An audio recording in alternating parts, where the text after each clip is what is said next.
Well, hello everyone and welcome to our webinar. My name is Greg Hansen and I'm part of the strategy team at Hub24.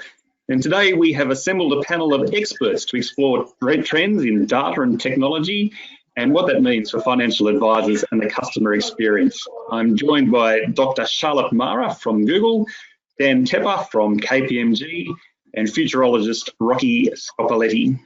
And rather than me read out their bios, I've asked each member to introduce themselves. So we'll start with you, Charlotte, please.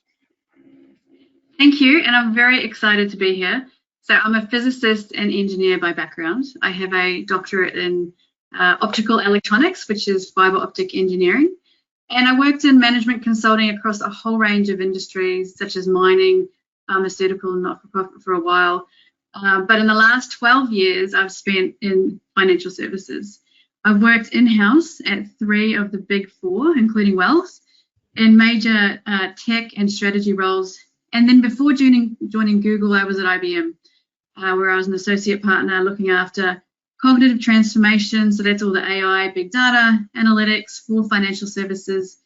And now I'm at Google. And here I'm an advisor for value and transformation for all our FS clients across Australia and New Zealand. Fantastic. I feel like I've underachieved after hearing an introduction like that. So actually, Rocky, I might ask you to introduce yourself after that. Yeah, hi and welcome everybody. Rocky Scopoletti. I'm a futurologist, author and industry professor at UTS. I also sit on a variety of boards, including Sydney's largest credit union and on the advisory board for Australia's second largest superannuation fund. I've been associated with the financial services sector for probably some 20 years. Both directly working in the sector as well as working from a technology perspective into the sector. So I'm really super excited to be joining this distinguished panel of guests for today's conversation. Excellent, thanks Rocky. And Dan? Great, thanks Greg. My name's Daniel Tepper. I'm a partner in KPMG Australia's practice. Within KPMG I wear 2 hats. My day job is as an M&A partner where I lead our national coverage across financial services, technology and media. So working with a lot of the big incumbent financial service providers as well as fintechs in terms of raising companies, selling businesses, buying businesses, and a lot of the strategic work which goes with that. In addition to that, I also lead KPMG's fintech practice here in Australia. So that's across all service lines whereby we're engaging with fintechs to provide advice, providing advice to incumbent providers who are looking to fintechs within the market, as well as then working with government and industry bodies and associations to help promote the fintech in the ecosystem and industry more broadly as well. Awesome, distinguished panel. So I'm certainly looking forward to the conversation. And Dan, I'm going to start with you. I know that you've been doing a lot of thinking or investigating the direction of financial services and where the winners might be. I'm hoping you can share some of your findings with us. Yeah, sure. Look, I think there are a few changes happening in the financial services market at the moment, which is leading to kind of changes in terms of how the players in the space are doing business and engaging with their customers and with consumers. And I think that I've tried to boil it down into kind of 3 key areas. The first is that consumer behaviors and requirements have been changing, which is leading to a different kind of service provider being sought out. In this, I'm referring to items like consumers and businesses looking for digital-first solutions, real-time decision-making, best-in-class service models, and competitive pricing, of course, is obviously key.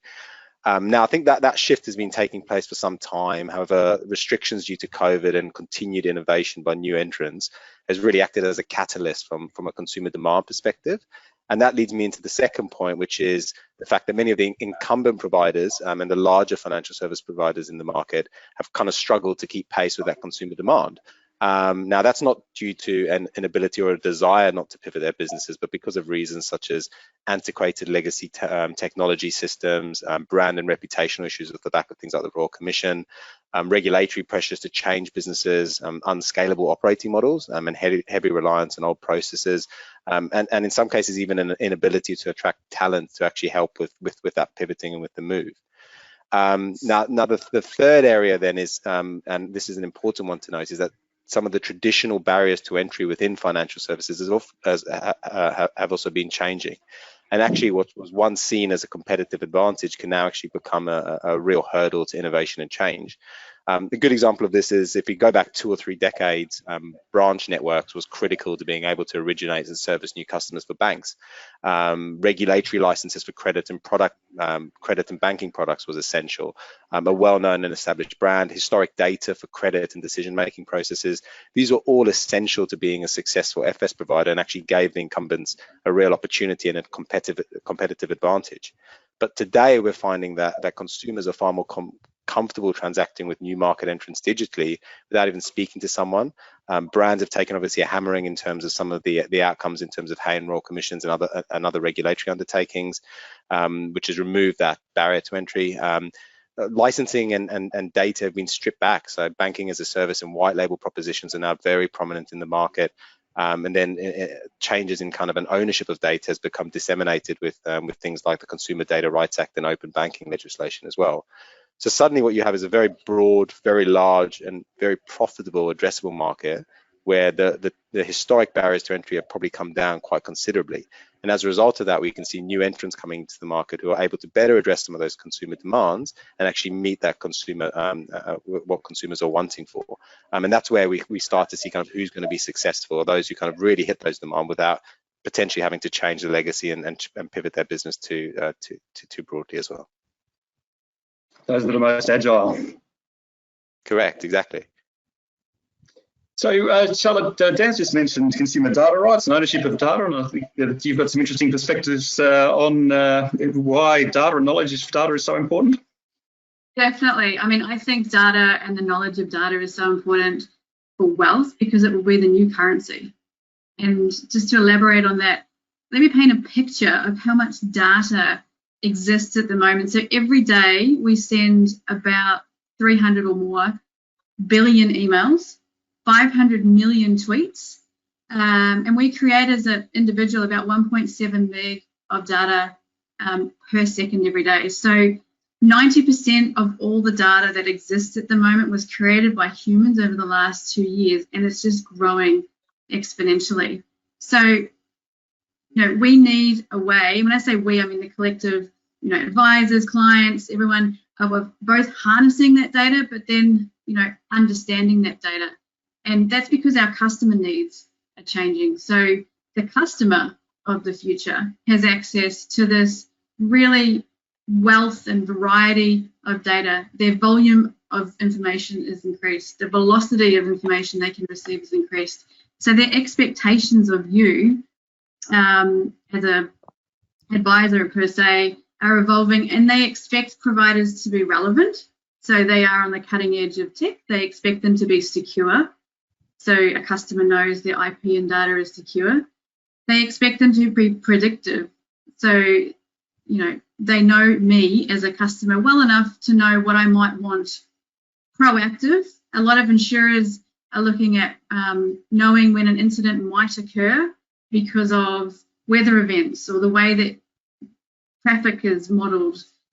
They also want a connected provider. So the customer is connected to all these data points via the Internet of Things. So their home, their car, their appliances, their phone.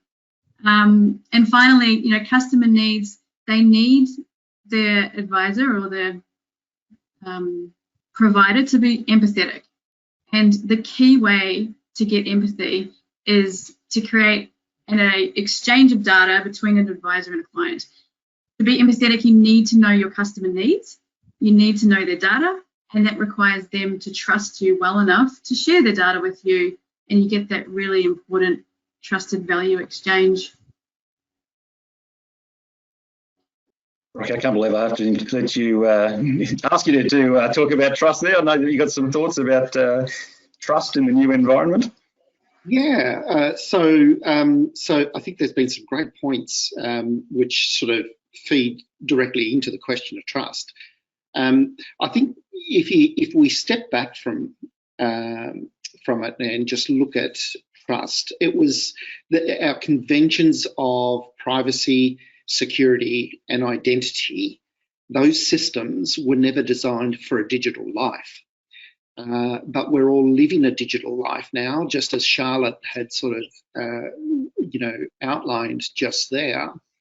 But what hasn't changed is our conventions and notions of trust. And so what I often speak about and write about is we're now shifting from a environment where the question has now changed from who do you trust to what do you trust?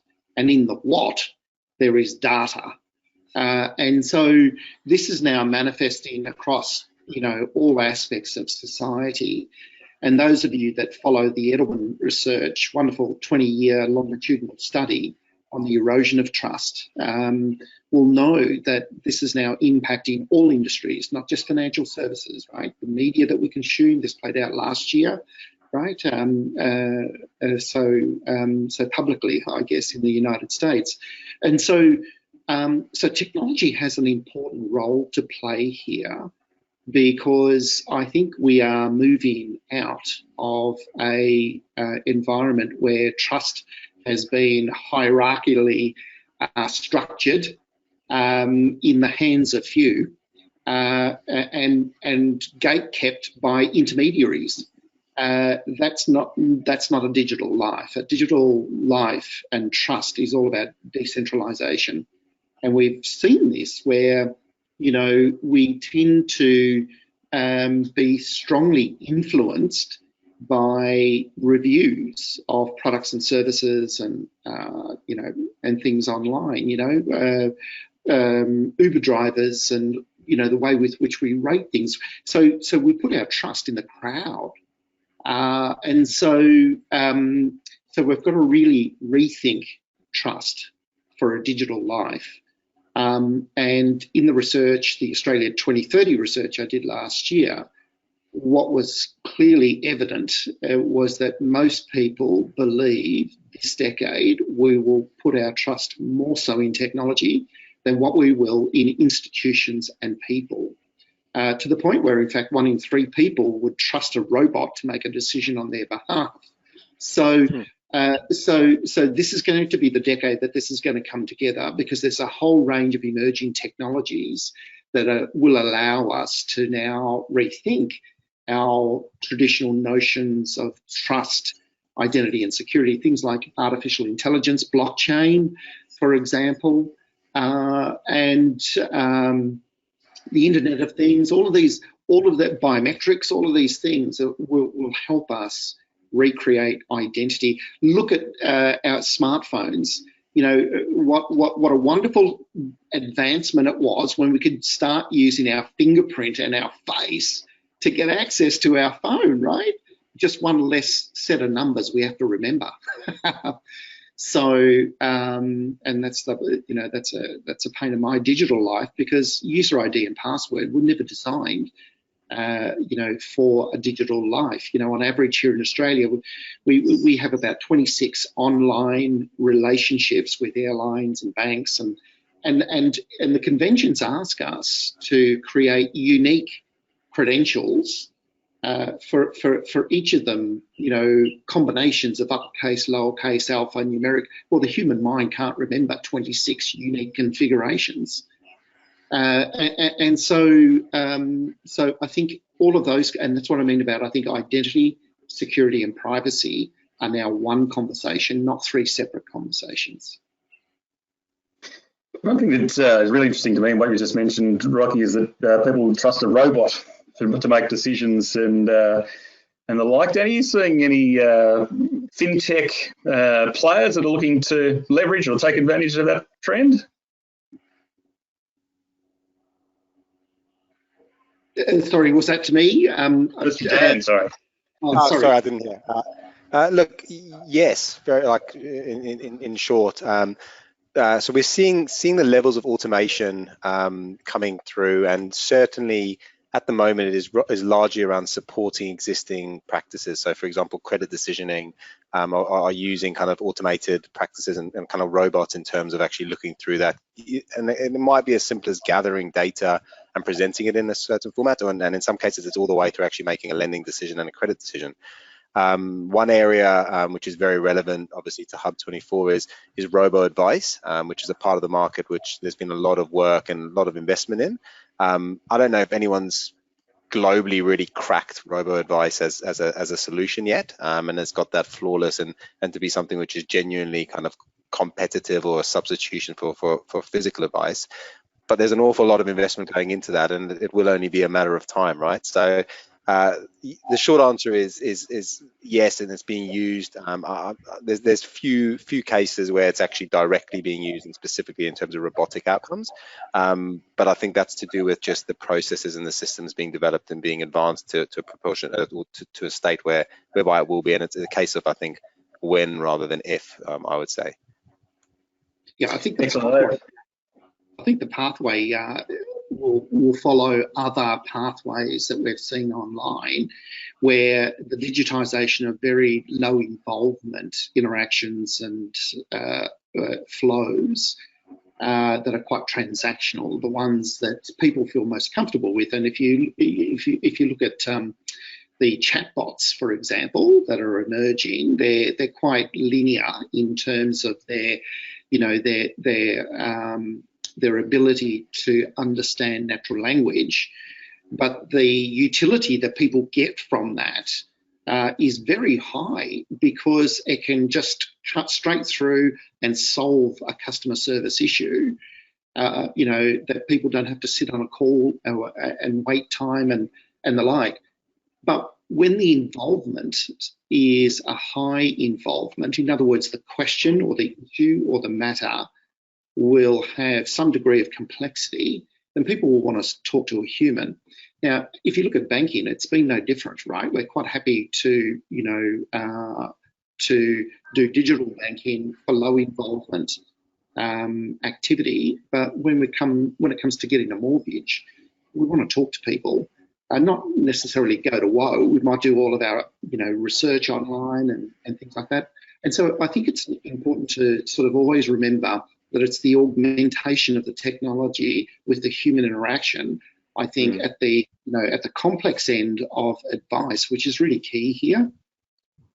Yeah, the one other comment I'd make to that though, Rocky, is that also comes down to consumer behavior, right? So at the moment, that augmentation is very much supporting physical human interaction. I think as the market continues to evolve, as people get more comfortable in dealing with robots, as you mentioned, 1 in 3 people are happy to have decisions made completely by a robot. You'll just see that will start to kind of become more mainstream and start to move. And mortgages is a great example where we see businesses like Athena and Nano and TikTok, which are completely digital only solutions. From go to woe, you can have a mortgage approved and documented without necessarily having to speak to anyone. And whilst they're still relatively small businesses, technology is there. It's just a case of now the consumer behaviors catching up to kind of meet that supply.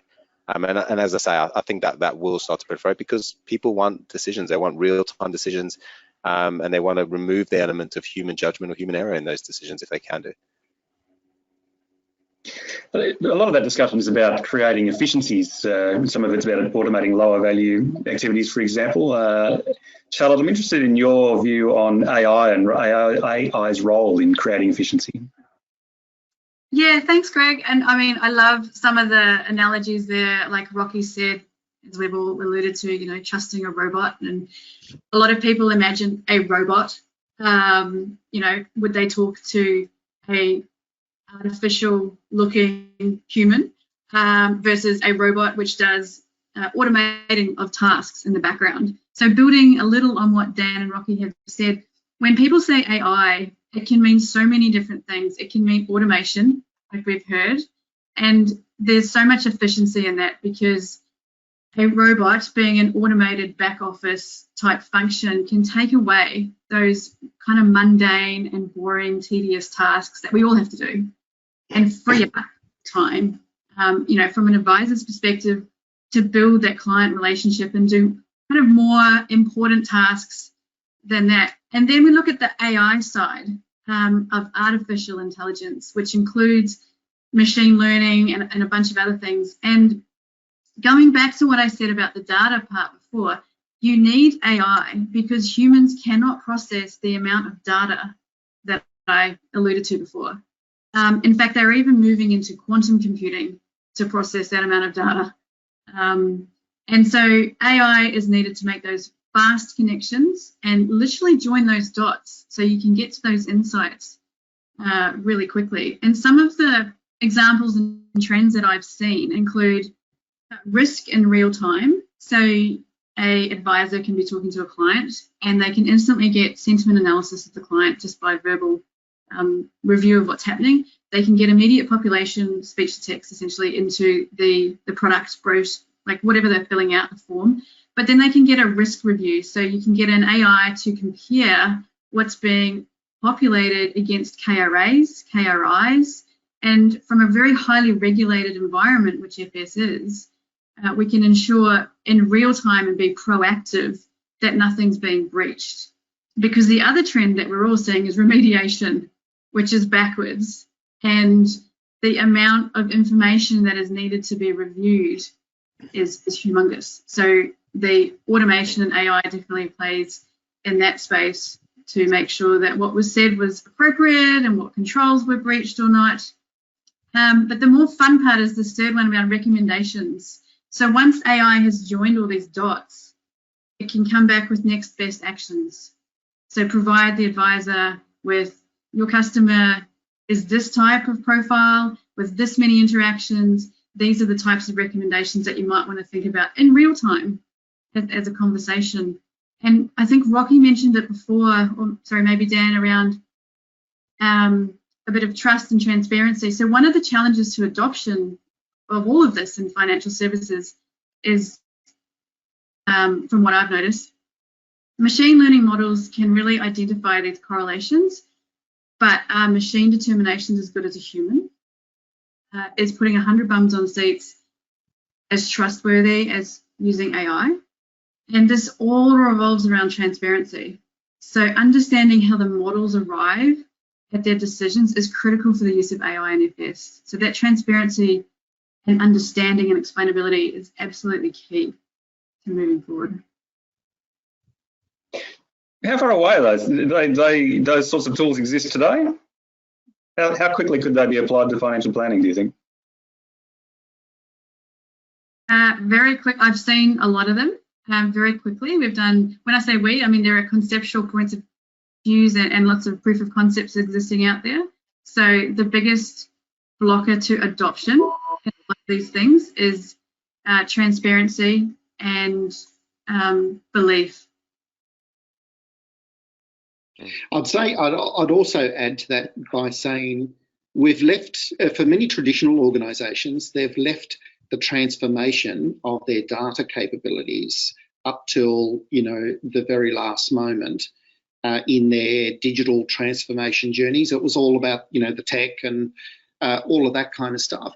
But very few traditional organisations are really ready to compete analytically. And there's some wonderful researchers out of Harvard, Davenport and Harris, and they created a maturity model which showed how organisations evolve from becoming what they describe as being analytically impaired. In other words, they've got all of this data and stuff somewhere in there, but not really sure how to use it, to a stage 5 analytical competitor. And in financial services, you can think about a stage 5 analytical competitor as a Capital One in the United States, pardon me, or a Progressive Insurance. These are organisations who compete on capabilities based around their data. And so with their permission, I used that study to look at 78 financial institutions across Asia Pacific, and unsurprisingly, about 75% of those were still in stage 1 or stage 2. So we shouldn't be looking to artificial intelligence or robotic process automation. These are all wonderful technologies, but if you haven't got your data capability in a good state, then all you're doing is adding an accelerant that's going to give you an accelerated, distorted outcome. So getting those basics of your data capabilities in place are really where the priority needs to be. Yeah, and I think further to that, Rocky. Oh, sorry, go on, Charlotte. Really quickly to that point, you know, financial services is in the middle of all the other industries in regards to adoption. We've got health on one side and retail and FS, and then some others down here. So, Greg, you could we put these things in? Well, yes, other industries have, to Rocky's point, a very big, good handle on their data. And so they're able to use AI as an accelerant in a positive way. And FS is getting there, but it's in the middle. Dan, did you have a view? Yeah, I was just going to say, like, everything which both Charlotte and Rocky mentioned, I agree with, and it comes back to those barriers to entry and how quickly people can pivot, right? So you've got to recognize, like, some of the big four banks. I think I've heard numbers quoted as high as 4,000 separate operating systems being run with one organization, and everyone thinks of them as a bank, but they're a bank, they're an insurer, they're a wealth manager, they're a distributor, they're a loyalty platform, they're a digital engagement platform. They're actually massively and very broad businesses which have been brought together often over generations and decades. And often when they've brought them over, they've kind of plugged them together rather than build them on a unique platform. So the ability to take what is an awful lot of data and collate that to be fit for purpose, conceptually, yeah, you can understand that, but actually operationally, how do you then get that to then speak to over 1,000 different operating systems? How do you then actually get that in a manageable form to then use the data to make better operating decisions or better credit decisions, and how you work that through? So that's one of the challenges, and I think that's where kind of when people talk around fintechs and new market entrants, that's one of their big USPs, that they start their businesses with a blank canvas, so they can build them so they're fit for purpose, and that they can from day one start to take this data and start to make direct outcomes from it. Now, that's not to say that the traditional and incumbent players aren't doing it. Of course they are, and they've got a head start because they have a lot of data, but those barriers to entry around data is getting lower. Like that's becoming almost a ubiquitous now resource that everyone looks to, and therefore you are going to see change, and you are going to see some people, I think, doing some pretty innovative things, which should play to a better outcome from a consumer perspective, and a better outcome from a product perspective as well, which is only positive for the market and for the industry. Yeah, I think you've all spoken about the potential if data is accessible. I think part of the challenge for financial services and financial planners has been the quality of data they have access to within their systems. It doesn't integrate particularly well, and so access to quality data continues to be a bit of a handbrake for many advisors. Is there any tips or any insights as to how to improve that situation from anyone?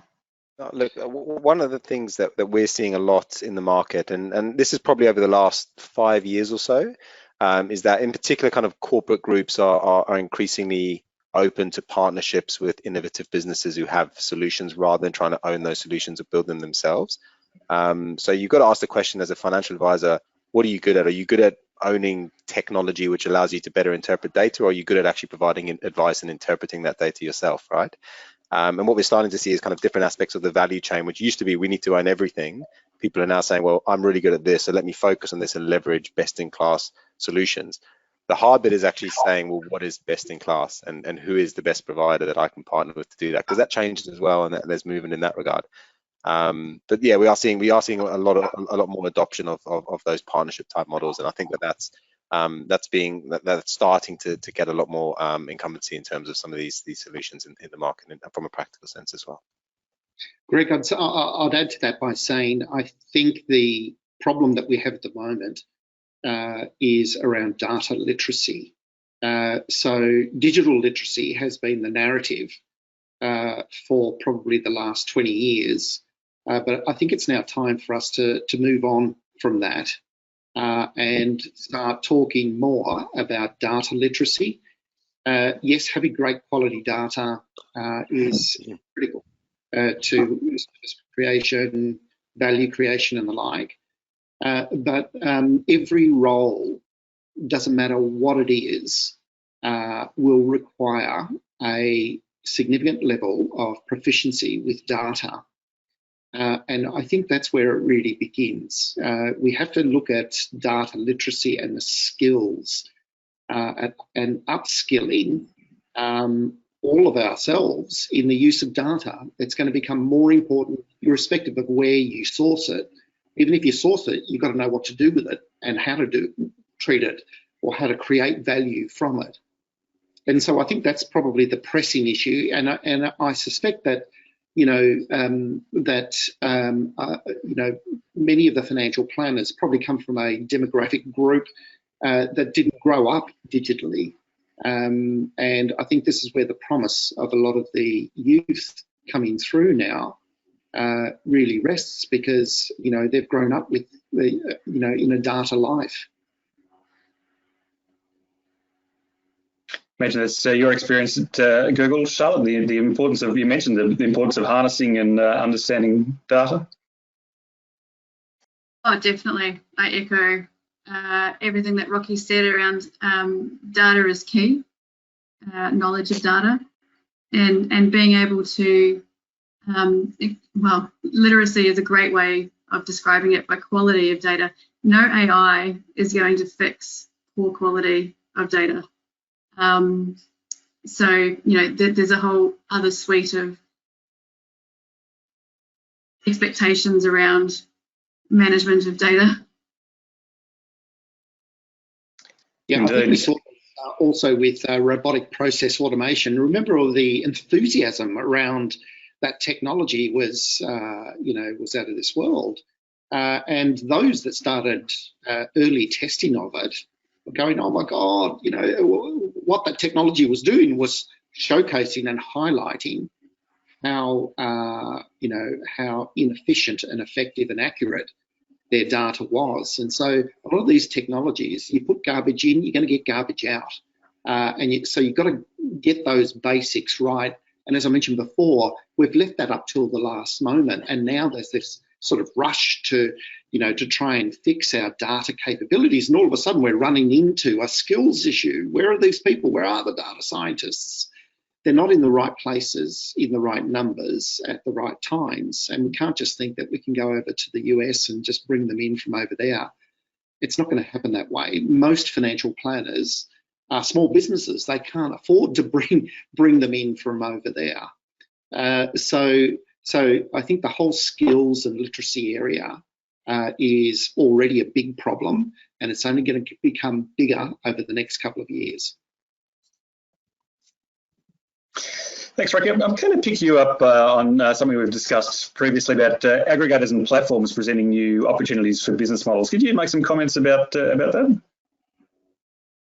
Yeah. So if we look at those systems, they exhibit three important characteristics. The first is they're capital light. In other words, the platform itself is highly variable. The second is that they're automated. In other words, they're not as reliant on labour as traditional platforms. And then the third characteristic is that they're data intensive. Now, when you put those three things together, all of a sudden you can create incredible services on demand, personalised en masse. And that's where a traditional model that is capital intensive, labour intensive, and data light simply cannot do. And we've seen that manifest through, many of the new models that have appeared in this last decade. And they're not just, they first manifested with your Ubers and, Amazons and the like. But we're now seeing that being applied, those same principles being applied for these disruptive platforms across all other industry sectors. But again, it's the same principles. And I think it was what Dan said before that's really important. These players are really crystal clear about what they need to own and what they can source from a best of breed player.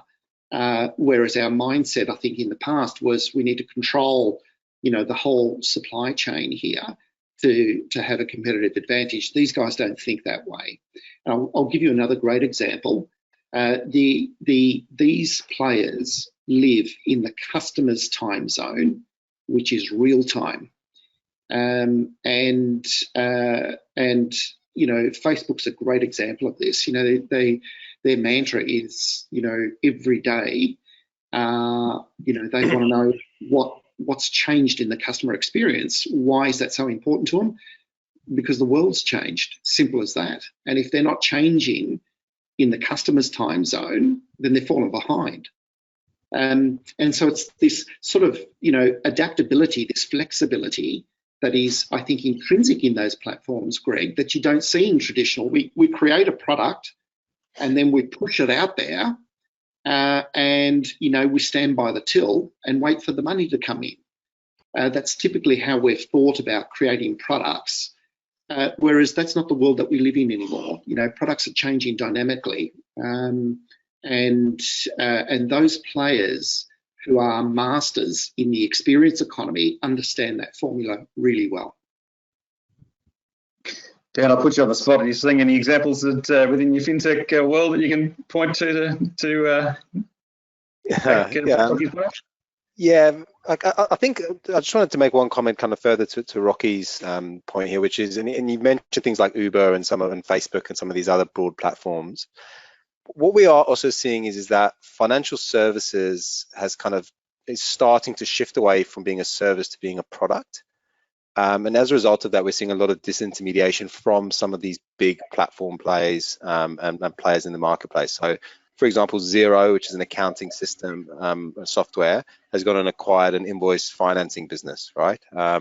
We've seen Uber move into payments more broadly in terms of where they sit. We've seen Facebook talking about cryptocurrency and starting to disintermediate payments. We've seen Apple obviously launch Apple Pay. So suddenly what is traditionally been the home of big banks, big insurers, big wealth managers is actually now being provided by big consumer-facing brands who in some cases have never got any experience of dealing in financial services and where they sit, but are actually able to say what we do have is a customer base and a captive audience where we can monetize through financial services. And therefore, what we're starting to see is actually the players who might be successful aren't necessarily those who are directly customer facing, it's those who are providing services in. And for example, we've seen Westpac partner with 10x to provide a banking as a service solution.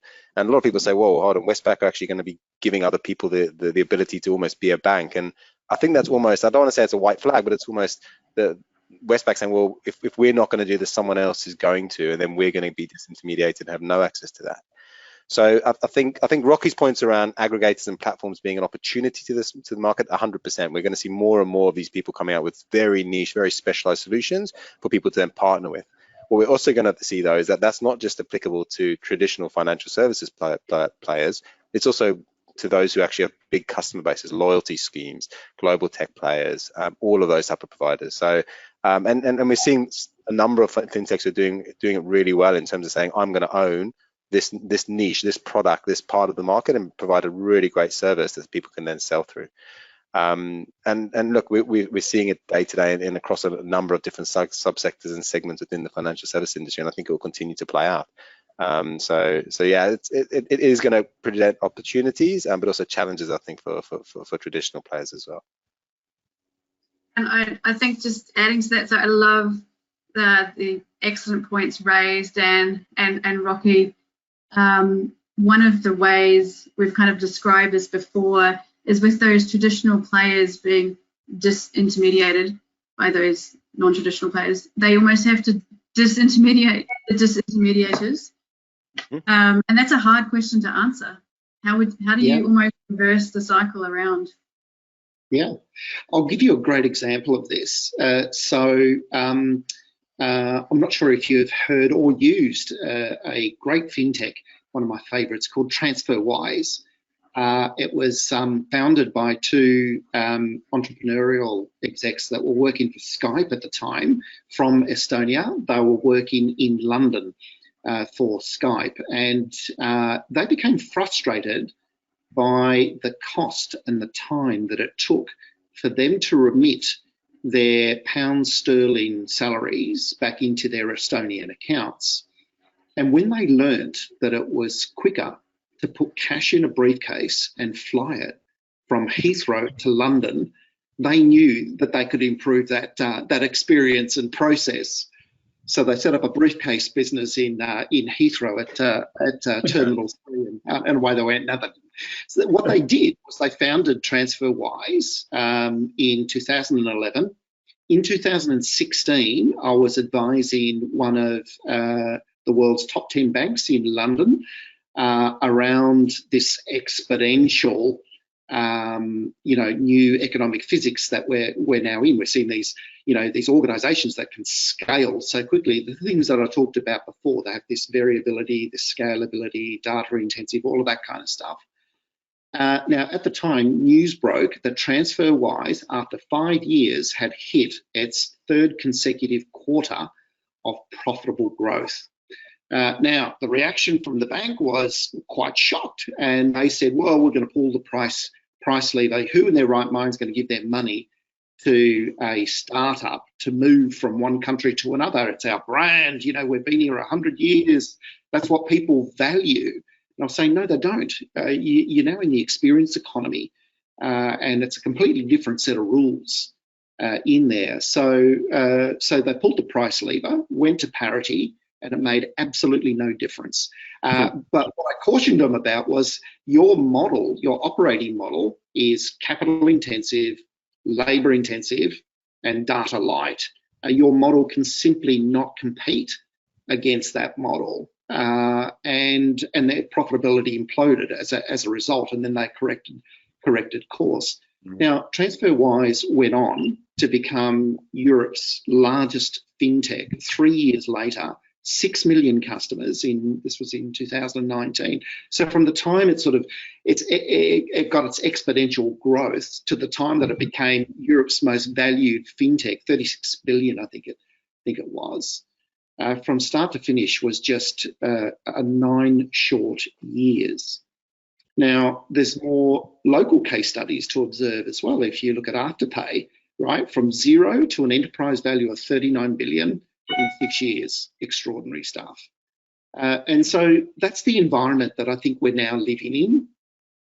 And that's why we can't look at the way we did stuff in the past to say, we're going to keep that and try and be funky and innovate on the edge. It doesn't work that way. And I think if you look at financial services, a lot of the traditional financial services companies around the world, traditional players, whether they're insurers or banks or whatever, have digitized in the pursuit of productivity, efficiency, and the like, but they haven't really transformed, the way with which their models work. And so if you look at insurance as a great example, there are technologies now that can profoundly change the way risk is determined. So instead of, developing a risk profile for me for auto insurance, for example, which is based around my driving history, my postcode, is my car garage, there's technologies now that can precisely measure risk based on my behavior in real time. So why can't I have insurance on demand, right? My car sits in like many of us, our cars have sat in the garage for the last 6 months. Well, we're still paying insurance on it, the fact that we don't use it. So consumption-based insurance, the technologies to do that are here. And Charlotte talked about the Internet of Things, right? When our homes become, smart homes, why shouldn't we enjoy better premiums? Because we've got these monitoring systems which reduces our risk relative to someone who doesn't have those. And so that's where I think the next wave of great innovation is going to happen, because you've got these technologies coming together, the Internet of Things, artificial intelligence, all of these things are coming together, 5th generation mobile networks, which will allow the next major wave of entrepreneurship. So, unfortunately, we're almost out of time, but I'm keen, given Rocky's discussion there about business models being transformed, interested in what are those things that financial planners really should be looking out for in the next couple of years? Put you all on the spot. I'll start with Charlotte. Gosh, looking out for? Well, number one, I'd actually say that from a advisor perspective, embrace AI and consider it. I think Rocky mentioned augmented intelligence. So drop the artificial. Think of it as advisor intelligence. It's here to enhance your analytical capabilities, improve your efficiency, so that you can meet those future customer needs that I've talked about in Rocky and Dan. And yeah, I'll pass the baton now to Dan. Thanks, Charlotte. Look, from an advisor perspective, I think there's a few things on the horizons. The first is, and we're already seeing them come to market, is a load of reg tech tools and supportive businesses who are there to kind of provide support when it comes to compliance, when it comes to information, when it comes to oversight, all of which are designed to make the whole experience around advice better and also more calculated and remove a lot of the risk associated with that. I think longer term, people are still plugging away hard at robo-advice and where that plays, and just starting to think about what type of model, what type of customer that's going to be applicable to. Is it the ultra high net worth, or is it more the retail type model? Is it scalable? Does it still get supplemented by human involvement? I think all of that is still a moving feast, but there's obviously a lot of investment in that. And then finally, I think it's just kind of, as Charlotte said, embracing change, right? Like if the market's going to move, if you don't at least understand where that movement's going to come from and where that disruption is going to come from, you'll very quickly lose customers and start to lose relevance. So the advisor groups who I think do it well and who kind of embrace that and either partner or at least acknowledge that it's coming and try and pivot their business models to stay relevant, I think are the ones who will survive and prosper, versus those who kind of shut their eyes and think it's not happening. I think that they'll find a lot more risk on their horizon from their perspective. Thanks, Dan. And Rocky? Yeah, look, I would say that the way with which we think about risk now has profoundly changed, because the world has profoundly changed in the last 2 years, and so financial advisors need to be really deeply connected in real time with what is a very changing risk profile and appetite. But all of these technologies that we've been talking about can customize risk and your risk appetite in ways that we've never been able to think about before. And I think that's the true value of a great advisor who will utilize all of these tools, this abundance of wonderful tools and systems, to be able to customize and create more personalized advice for any given point in time in someone's life, rather than just a set and forget, putting in place a plan and everything's going to be right for the next 5 years. It's not going to be right. The world's changing so fast. And so I think, those are the kinds of things that really excite me in terms of opportunities for advice-based businesses. And I think financial advisors, those that choose to adapt and embrace this, all of these good tool sets and the like, are really the ones that are going to lead the way. That's fantastic. Look, it's been a fascinating discussion. I think the consistent point is the need to embrace change, the need to adapt quickly. So thank you all very much for your time and your insights. That concludes our webinar, and we'll see you next time. Thank you. Thank you.